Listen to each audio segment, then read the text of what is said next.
मैं प्रेमपाल यादव, सहायक आचार्य इतिहास, राजकीय महाविद्यालय बहरोड।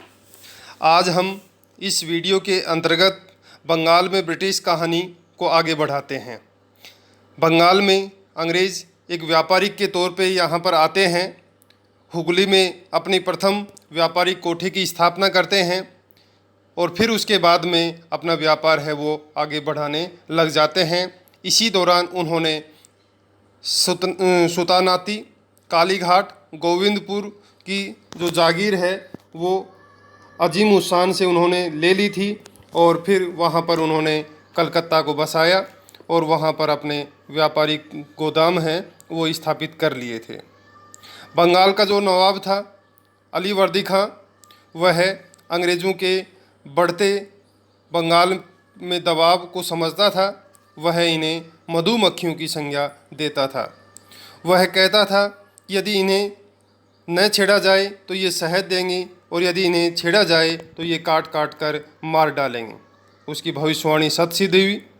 1756 में जब उसका निधन हो गया तो सिराजुद्दौला जो अगला नवाब बना था, उसके समय में हम देखते हैं कि अंग्रेज़ों ने बंगाल के ऊपर अपना प्रभुत्व स्थापित करने के लिए कदम उठा लिए। सिराजुद्दौला अंग्रेज़ों के बढ़ते हुए कदमों से अंग्रेज़ों के उसके विरुद्ध किए जा रहे षड्यंत्रों को समझता था, इसलिए उसने कलकत्ता के ऊपर आक्रमण कर दिया और वहाँ पर उसने अधिकार कर लिया। ब्लैक होल की घटना है वो घटित हो जाती है। या चक्कर कैसे मादरचोद।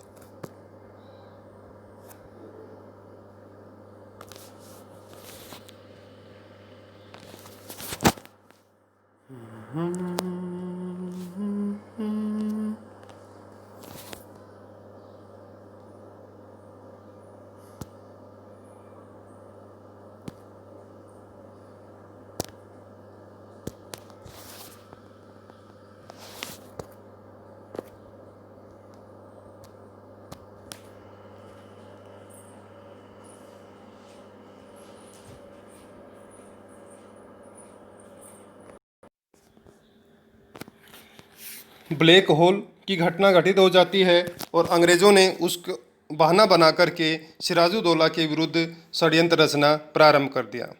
लॉर्ड क्लाइव जो अंग्रेज़ों का उस समय सेनापति था, अंग्रेज़ों ने उसको बंगाल की तरफ भेजा और वह बंगाल में आकर के उसने सिराजुद्दौला का जो सेनापति था मीर जाफ़र, उसको अपनी तरफ मिला लिया।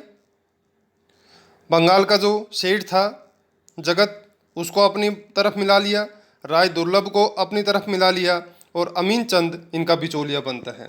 इस प्रकार अंग्रेज़ों ने सिराजुद्दौला के विरुद्ध षड्यंत्र की पूरी कहानी तैयार कर ली।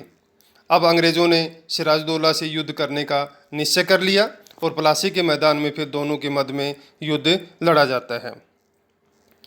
यह युद्ध यद्यपि सैनिक दृष्टिकोण से महत्वपूर्ण नहीं है, लेकिन इस युद्ध में हम देखते हैं कि अंग्रेज़ों ने विश्वासघात के माध्यम से सिराजुद्दौला को पराजित किया और उसे बंदी बना करके मार डाला। इस युद्ध के बाद में अंग्रेज़ों ने मीर जाफ़र को बंगाल का नवाब बनाया और मीर जाफ़र को बंगाल का इसलिए नवाब बनाया कि वह अंग्रेज़ों को अधिक से अधिक धन मुहैया करवा सके। 1757 से 1760 के मध्य मीर जाफ़र बंगाल का नवाब रहता है, लेकिन इस दौरान वह अंग्रेज़ों की बढ़ती हुई मांगों को पूरा नहीं कर पाता है। तो इसलिए अंग्रेज़ों ने उसे नवाब बनाए रखना व्यर्थ समझा और उसके स्थान पे उसी के दामाद मीर कासिम को 1760 में बंगाल का नवाब है वो बना दिया जाता है। मीर कासिम को जब बंगाल का नवाब बनाया था तो अंग्रेज़ों ने उसके साथ में शर्तें की थी। इन शर्तों के तहत मीर कासिम ने अंग्रेज़ कंपनी को, ईस्ट इंडिया कंपनी को बर्धमान, मिदनापुर, चटगांव के ज़िले देना स्वीकार किया। सिलट के चूने के व्यापार में कंपनी को आधा भाग देना तय किया।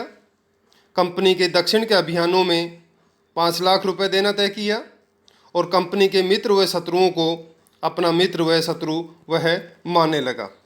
दोनों जो अंग्रेज़ और बंगाल का नवाब है, दोनों अपने आसामियों को प्रदेश में बसने की अनुमति देंगे। कंपनी आंतरिक मामलों में हस्तक्षेप नहीं करेगी और नवाब को सैनिक सहायता देगी। इस प्रकार की शर्तें हैं।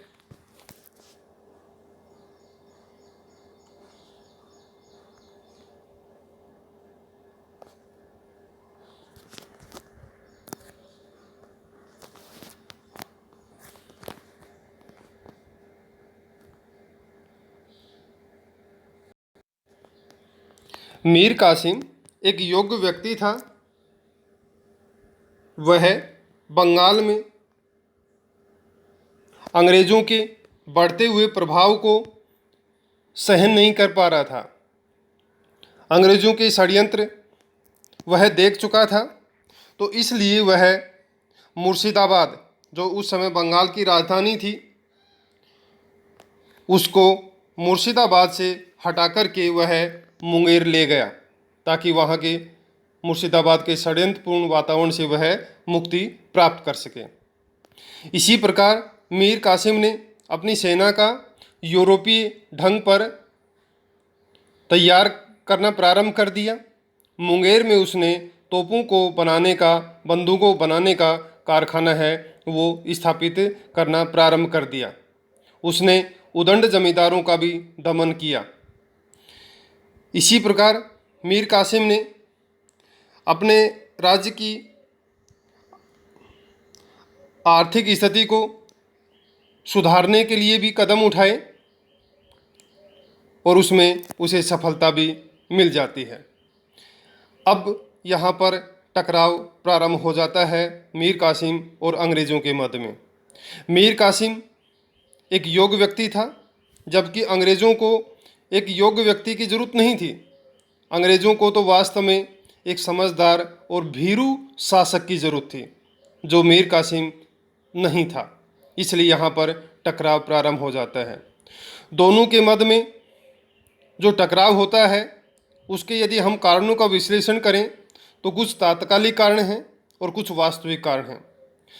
तात्कालिक कारण इतिहासकारों के अनुसार आंतरिक व्यापार का मुद्दा था, जबकि वास्तविक कारण है नवाब की राजनीतिक महत्वाकांक्षाएं। इसके संदर्भ में ये बातें हैं, ये हमारे सामने आती हैं।